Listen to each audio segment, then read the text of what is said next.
Hi everyone, welcome. Come on in and let's have a chat. Tomorrow is the last school day before a 5-day long weekend.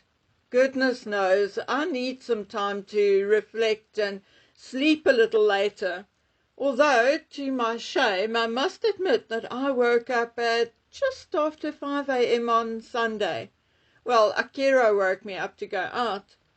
I was thirsty, or rather, I had a craving for coffee. So I got back into bed with my coffee, drank it, thought I'll play games on my phone until at least 7. But I promptly fell asleep and slept until 9:30. I'm telling you guys, even my tired is tired. Now, I usually do not sleep late, I do not sleep during the day, but since the beginning of the year, I did both a few times. Anyway, guys, it is time to pull up my socks and get to what we are all here for, which is the royals mostly. Well, I had a very strange thought yesterday. Harry and his wife are obviously making a big deal out of him having gone to Ukraine.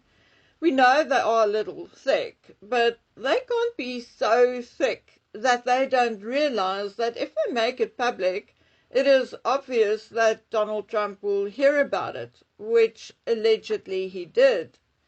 Now, please tell me, why would Harry want to make President Trump angry?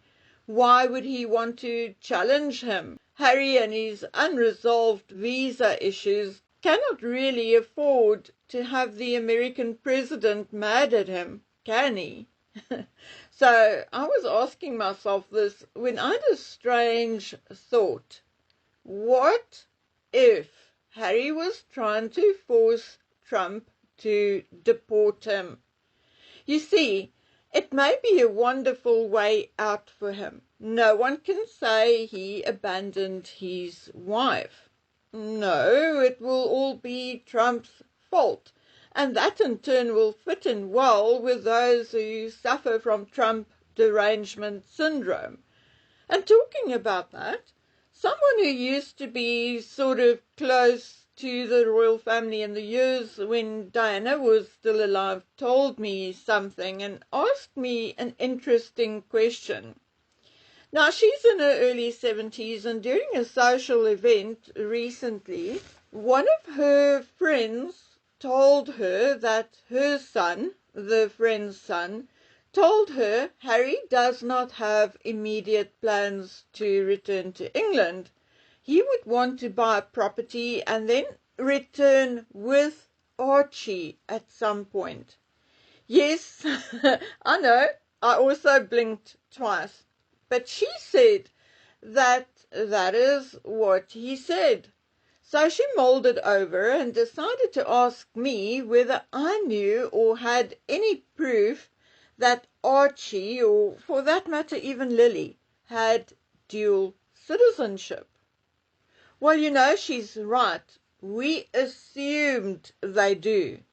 But we know Meghan Markle and paperwork by now. She has forgotten to sign almost each and every trademark application she has made so far.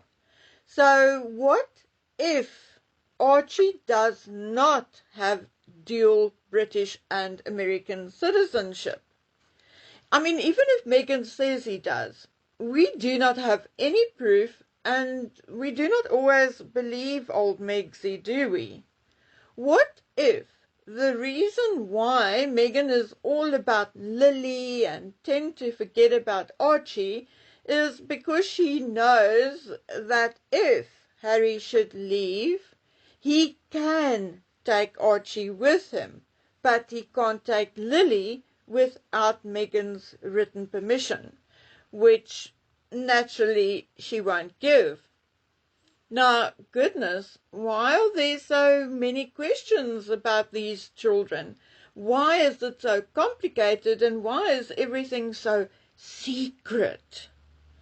Goodness, we all saw all three, the Wales's children coming out of the hospital.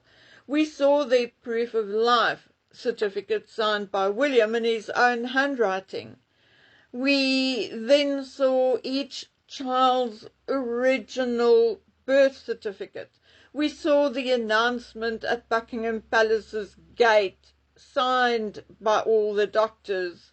There were no shenanigans with their christenings, and we know they have passports because they travel with their parents out of the country to go skiing and on other holidays. So straightforward, just like everyone else. There's no gossip, no speculation, just 3 children everyone adore and everyone is rather protective of. Anyway, somebody should know the answer to this dual citizenship thing, and maybe Trump's administration should look into it as well. And then maybe they can inform us of the truth. Anyway, coming back to Harry and his trip to Ukraine, I saw he was wearing an Invictus jacket. So I have another question for you, or then questions, more than one. Number 1, who paid for the flight from London to Ukraine and his accommodation there? Harry or Invictus? Harry and Meghan allegedly went to Nigeria and Colombia on behalf of Invictus as well. But during those trips, we did not see them wear Invictus t-shirts or jackets. But I mean, that is besides the point right now.